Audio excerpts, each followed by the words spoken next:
I was 7 months pregnant. James brought another woman home. She was sitting on him. They were very affectionate. James asked her, "Everyone says Sophia's paintings are very precious. Can you paint one for me?" His gaze was fixed on her. His voice was a bit hoarse. His hands were moving casually over her body. He said, "No problem. Just let her paint one for the two of us." I felt a heaviness in my heart. I instantly understood what he meant. We've been married for 5 years. To take revenge on me, James always brings other women home, forcing me to watch them be intimate. This time, can't he even be satisfied by just watching? I felt sharp pains in my lower abdomen. I couldn't help but cry and plead with him. I told him, "James, my pregnancy is unstable. The doctor has said so too." But he walked up to me and forcefully held me down, let me kneel in front of the easel. The doctor said there would be a miscarriage. I am actually very scared inside. After all, I've been through this before. But haven't you always been heartless, as long as every painting is done clearly? Then I will consider forgiving you. I carefully picked up the paintbrush. Watching those two people entangled together, my tears gradually blurred my vision. James, all this absurdity should come to an end. When I regained consciousness, I found myself already in the hospital. The ward was noisy. Various smells mixed together. James leaned against the wall, frowning while looking at his phone. He has always been particular about hygiene. He must be unable to stand this environment. I couldn't help but cough a few times. I felt pain all over my body. Unbelievably, I reached out. I only touched my flat abdomen. "The child is gone. Hurry home when you wake up." James put away his phone. He stared at me on the hospital bed without any emotion. "Sophia, your body is really fragile. It's just a painting. The child is gone." His tone is very indifferent. It sounds like what I carry in my belly. It's not his child. I stared blankly at the ceiling. My mouth slightly opened, but I couldn't speak. What appeared before my eyes were all memories from before I fainted.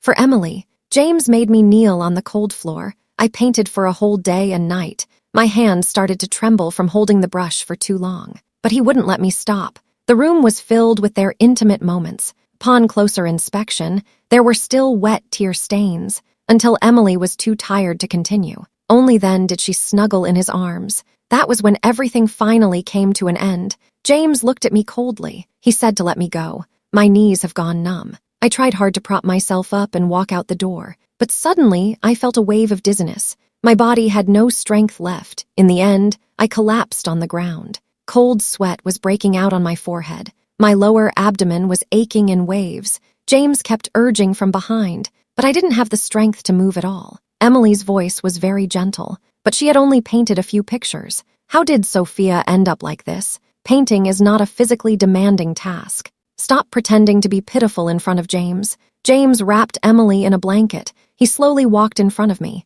He lit a cigarette. He said, "Sophia, your current state reminds me of when I discovered you were involved with my arch-rival. It's really disgusting." He knows that I have always been in poor health. The smell of smoke is unbearable for me. I was coughing from the irritation. "Stop acting, hurry up and get out." He kicked my thigh with his leg. A sudden sharp pain left me speechless. Because I am already pregnant.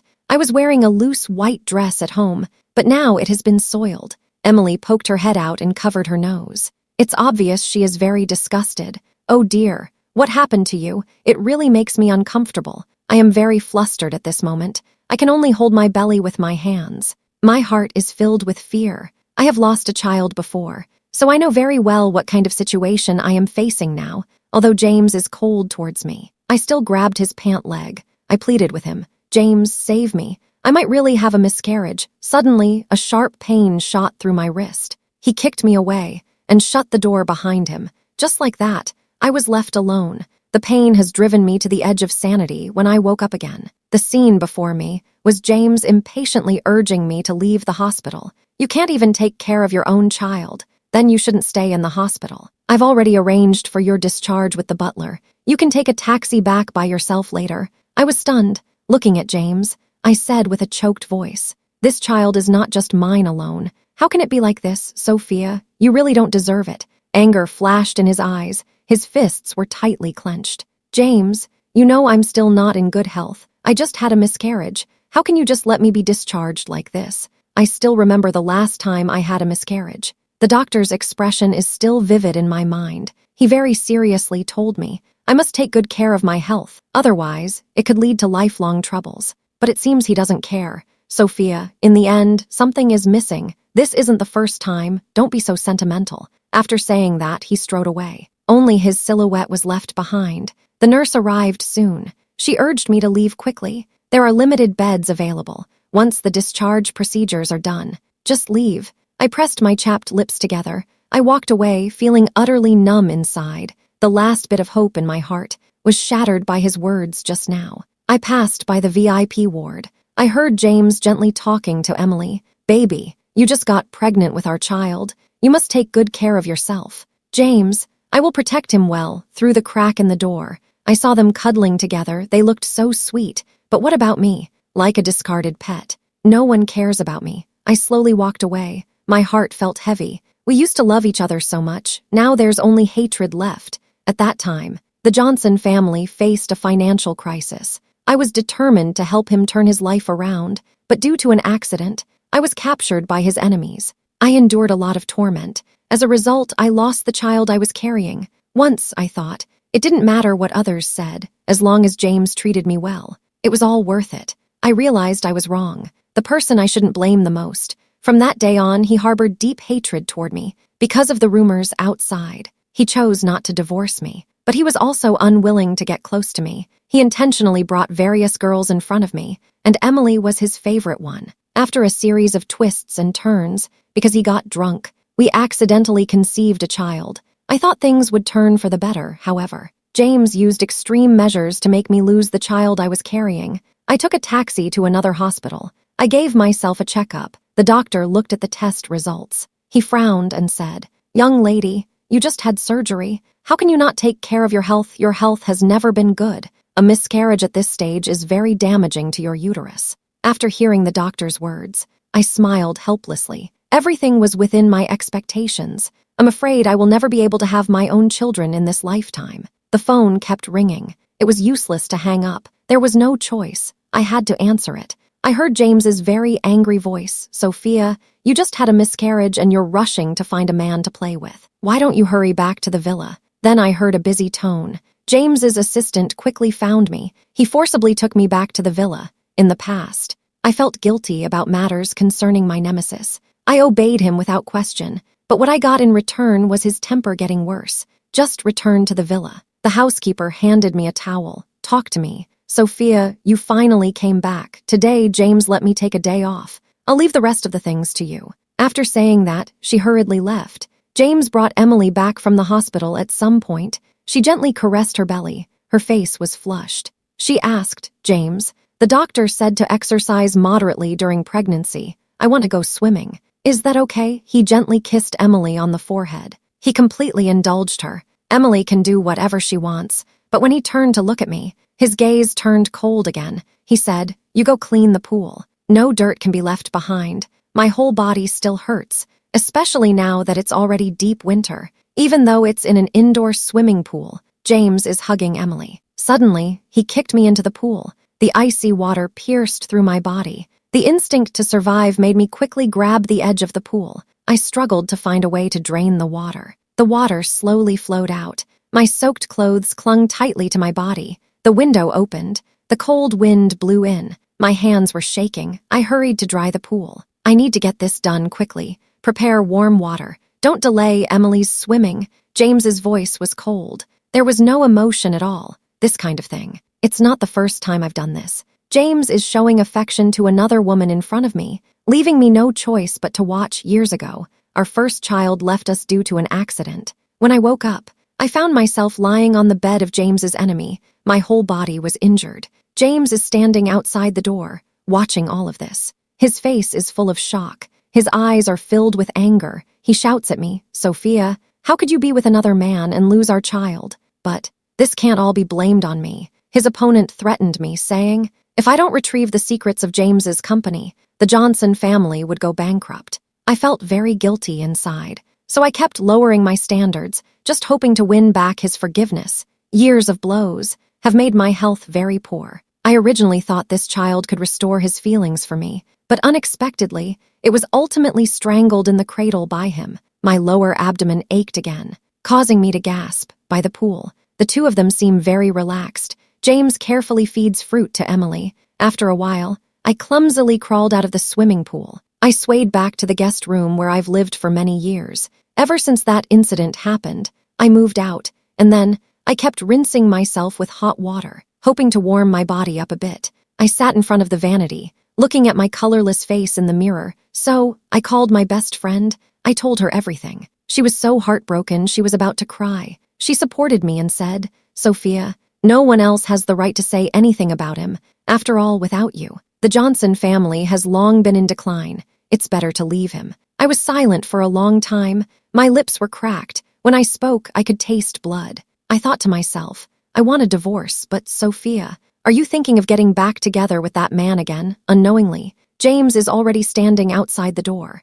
It seems he only heard my last sentence. He appeared somewhat flustered as he hung up the phone. I looked at him in confusion. All I wanted to say was, "I'm very tired." The man quickly walked up to me. He grabbed my neck and whispered, "Sophia, have you forgotten our first child? It was your doing. You must stay in the Johnson family and pay the price for it." His voice suddenly raised. His tone also became more severe. "Or say, now that the child is gone, you can be with him. So you want to leave me as soon as possible. Sophia, do you know what it feels like to see the person you like with another man?" My tears streamed down. My heart felt a wave of bitterness. Actually, how could I not know? How much has James done over the years? The painting I did for him and Emily last time. It's actually in my room. He is actually more ruthless. He keeps tormenting me with this method. My throat hurts so much that I can't say a word. James even brought more bodyguards. They've trapped me in the villa. I can't move. Emily is living in the villa openly.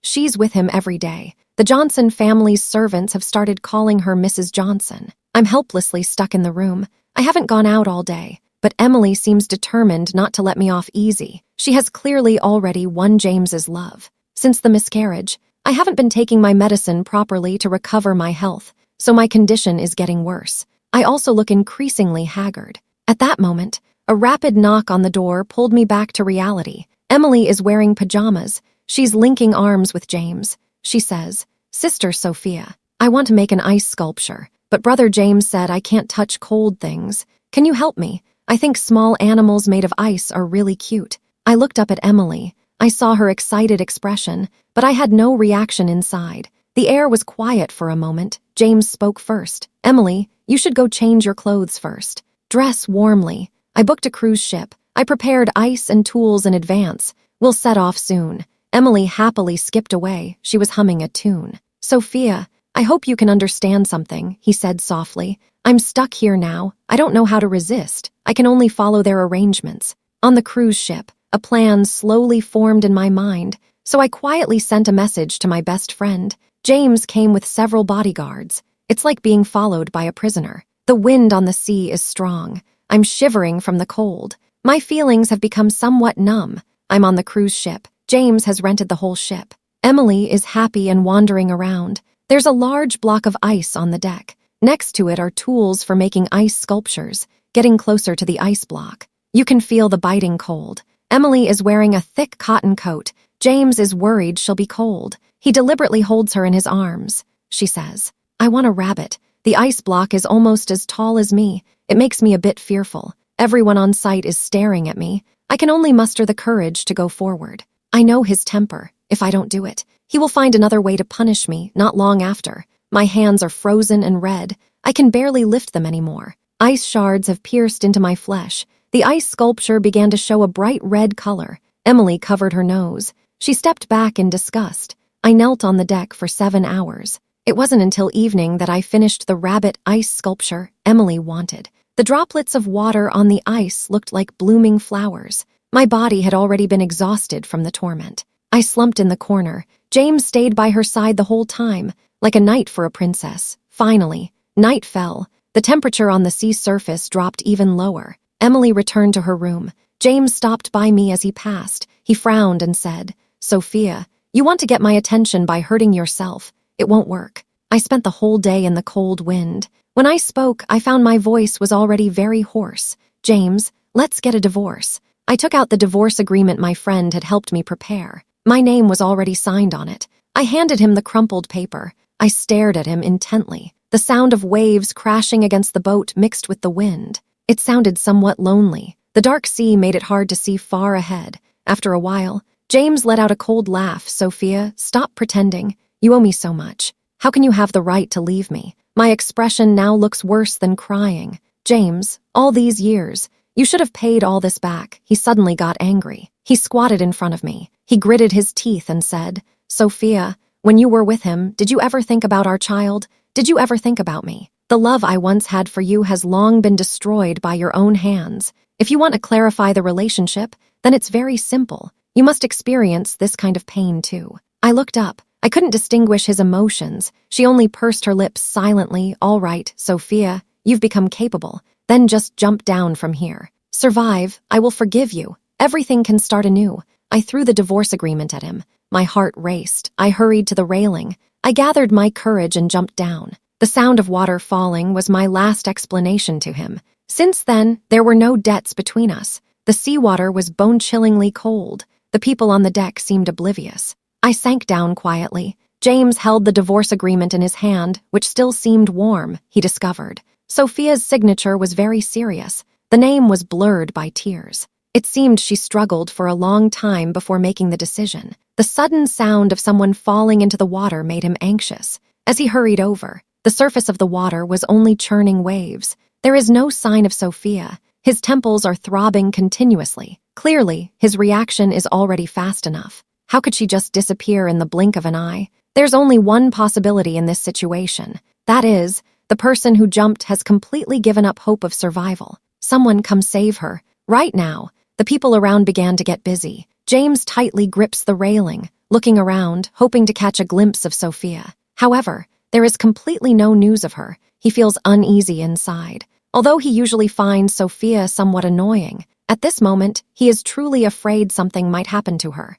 James silently prays in his heart, as long as she can return safely, just as he said before, forgive her. However, things do not go as he wishes. The security personnel beside him sighed and said, James, this is the ocean. If a person has no will to survive, they will only sink to the bottom. It's simply nowhere to be found. We've been searching for a full 2 hours now, yet there hasn't been any progress at all. James shouted in frustration. Keep looking. We need to see someone alive. If they're dead, we need to see the body. The noise on the deck woke Emily up. She wrapped herself in a thick blanket and walked out of the room. She saw papers scattered on the floor. She realized it was the divorce agreement. Her heart was filled with joy. She thought to herself, Brother James, can I finally marry you openly and honestly? Meanwhile, James had long lost interest in thinking about anything else. Memories of Sophia and him replayed in his mind. Emily's sudden appearance annoyed him a bit. She jumped into the sea.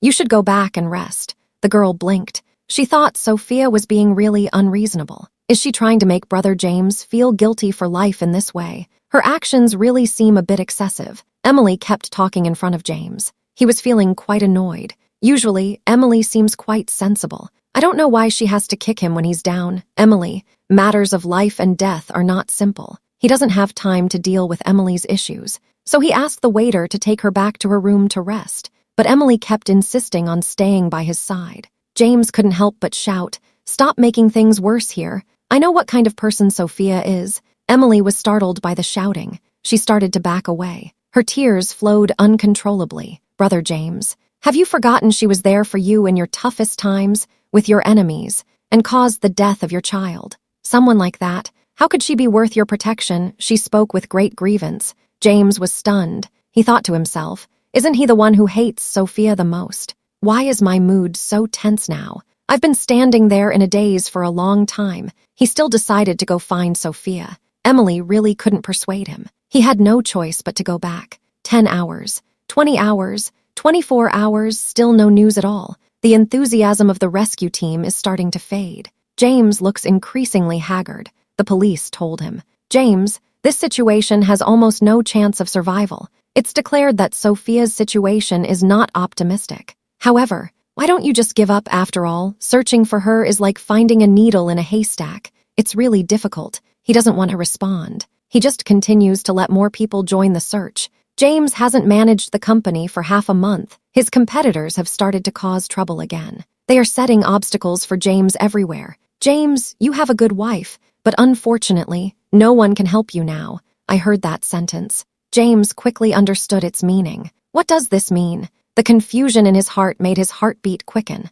A possibility that he found hard to believe emerged. But he quickly dismissed the idea. He thought that Sophia must have felt she would go bankrupt at that time. That's why she would be with her rival. Out of curiosity. For years, James had lacked the courage to face that matter. But now he realized. Understanding the truth of the situation was actually very simple. Sophia was secretly invited. A recording was left on site. The recording had a conversation between Sophia and his rival. The other party demanded she return the confidential documents of James's company. No matter what, I must help him. This is very important to him. Later, accompanied by a scream from Sophia, the recording suddenly stopped. Clearly, she was also scared, her voice trembling. Yet she still went to meet that person for him.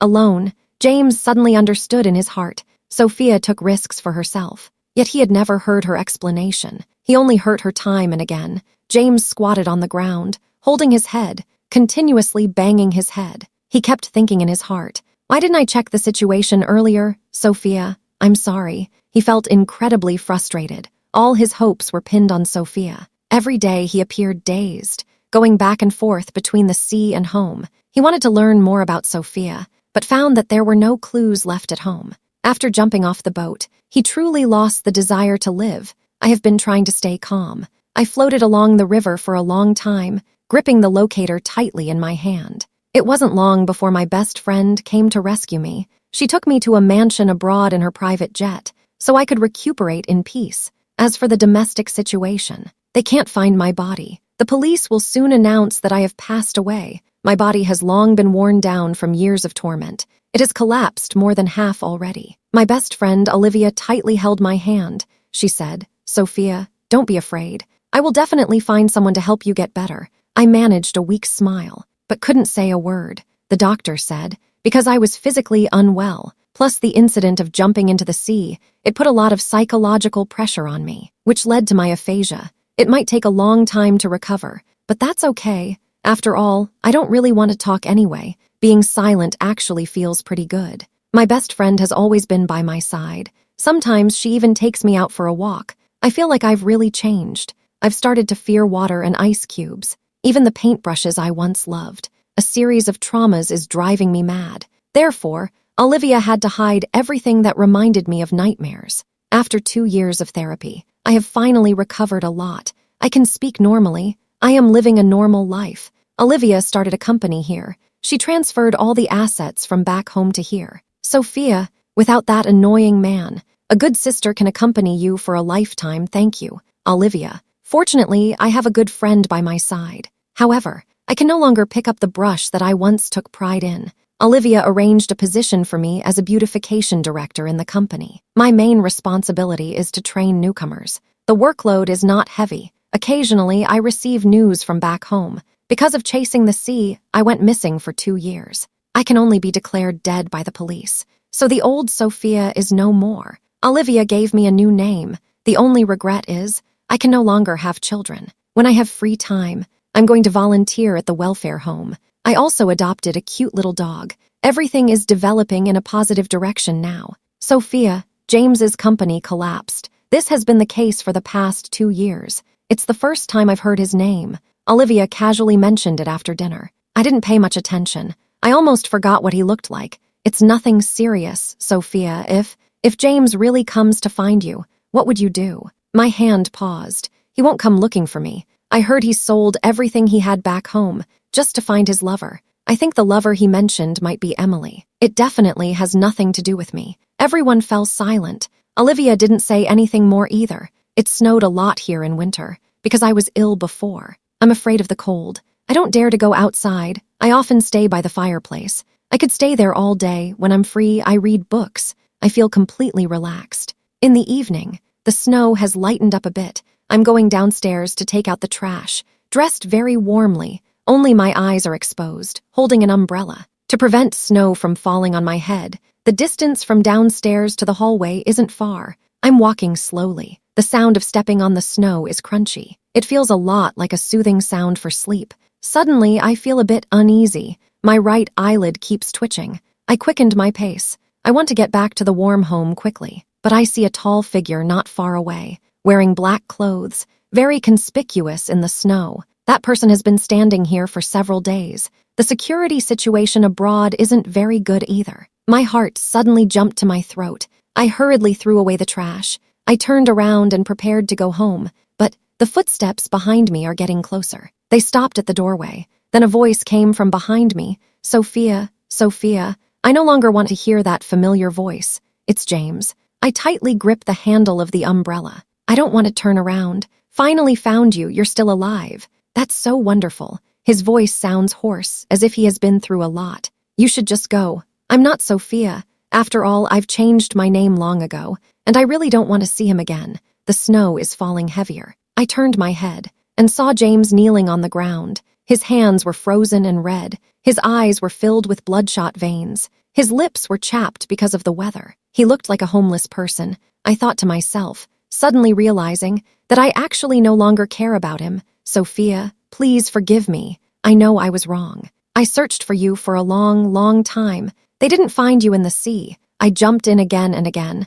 I searched for you with all my strength. Later, someone said they saw you abroad. I even sold my assets to find my way here. Sophia, can you give me another chance to love you? I coldly looked at him kneeling on the ground. There were quite a few snowflakes on his eyelashes. It feels very cold. James, you should be with Emily. Upon hearing that name, he became excited. He wanted to grasp my hand. I dodged. He grabbed at nothing, kneeling on the ground. He seemed to have already cried. Teardrops fell on the snow. Sophia, I have completely separated from Emily. I was very sorry to you in the past. About that matter, I now know the truth. Can you come back with me? At first, I thought you betrayed me. That's why I impulsively hurt you many times, Sophia. I truly love you. James, your love came only after I left. What does that mean? He was stunned. He looked up at me. He stared for quite a while. Sophia, no matter what you think, I will always love you. I will wait for you forever. I feel a bit annoyed. I hurried back home. I kept him outside the door. There's a saying, late feelings are not worth mentioning. Why do we only learn to cherish after losing things? It's really strange. I opened the curtains. I found that James hadn't left at all. He stood alone in the snow. Until it got dark. I couldn't see him anymore. He stayed there all day. It made me not want to go out either, but I actually enjoyed staying indoors. The third day, the people outside really couldn't hold on any longer, fell down in the snow. I acted out of kindness. I called an ambulance for him. Then I quickly called Olivia. That night I moved to a new place. To ensure James couldn't find me, after a while, life settled down unexpectedly. A friend request from a stranger suddenly appeared on my phone. I didn't accept it. It said on it, Sophia, can I see you one last time? I only glanced at it, and then ignored it. I threw my phone aside. Today is Sunday. Time to go spend time with the kids at the orphanage, to tell them stories in the small room. There were over 20 children crowded together.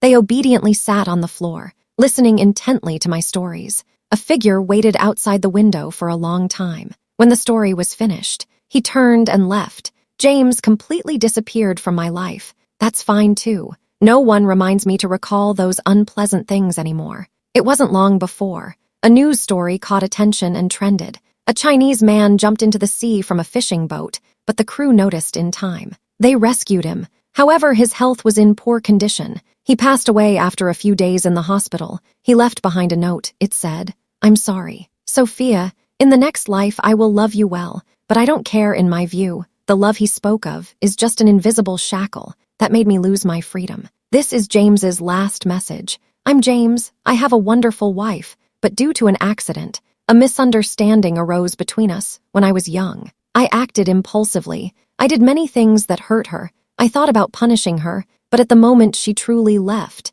that's when I understood what I feared the most was losing her. That day I said some harsh words. I said if she jumped into the sea and didn't die, I would forgive her. Sophia had just had a miscarriage not long ago. Her body was still thin and small, but that day on the deck, she ran very fast. I didn't even have time to react. Suddenly, I heard a huge splash. That's when I realized how heart-wrenching my actions were. I thought I didn't love her, but I found out I was wrong. I had always been cowardly and very weak, so I didn't dare to face those things. While feeling sad, I began to understand the truth from that year. What I found shocked me. Sophia, it turned out she was harmed because of me. And I, under the instigation of others, started to hate her. She was even hurt at that time. There was no one by her side to support her. How desperate she must have felt inside. There has been no news of Sophia to this day. This makes me feel uneasy every day. As for Emily, I have long lost contact with her. I have spent all my money searching for Sophia.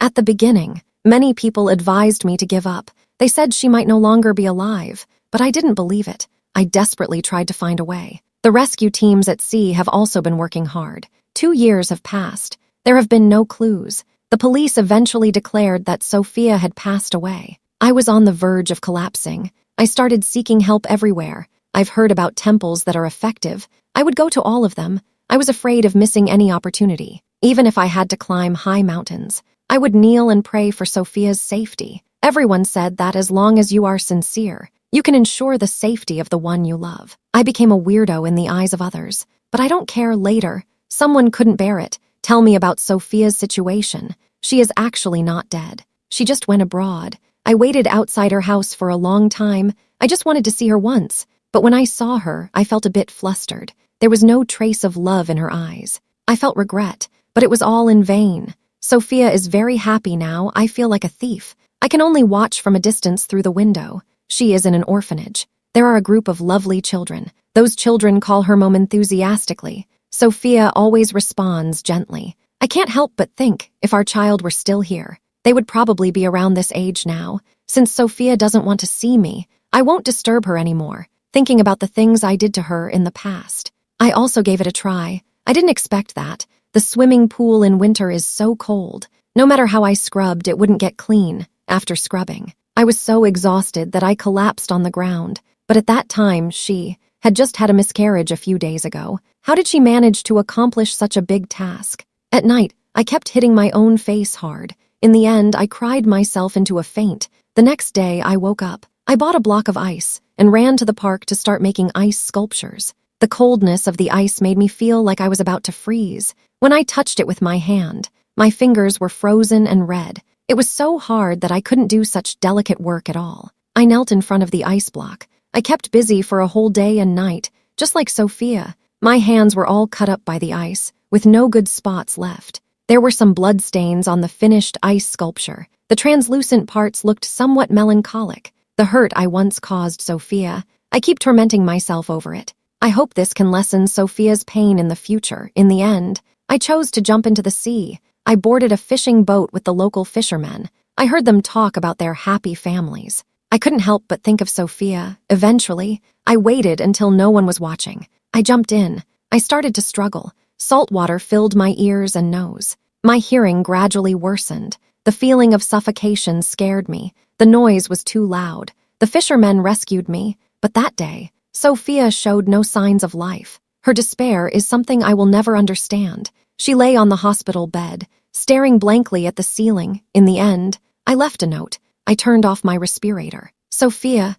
goodbye. Later, the local police contacted me. James's phone only had your number, so he had no strength left to be angry while lying in bed. He was still holding that note and a blood-stained talisman. He actually ended up in such a situation. The ice sculpture in the park. It was also left by this gentleman. You can decide how to handle it. I sat quietly by his bedside for a while. There was no relationship between us. Let the police handle it as they see fit. There are opinions online. People still have hearing at the end of their lives. I don't know if I'm being overly sensitive. There was actually a tear at the corner of James's eye. I went to the park mentioned by the police. There was an ice sculpture there. It was of 2 lovely children. They had angel wings on their backs. Many people come here to visit and take photos. My mood finally had some fluctuations. James, I hope you do these things. It can bring some comfort to my 2 unborn children, but I will always remember all of this. Later, James's body was requested by the Johnson family to be sent back home.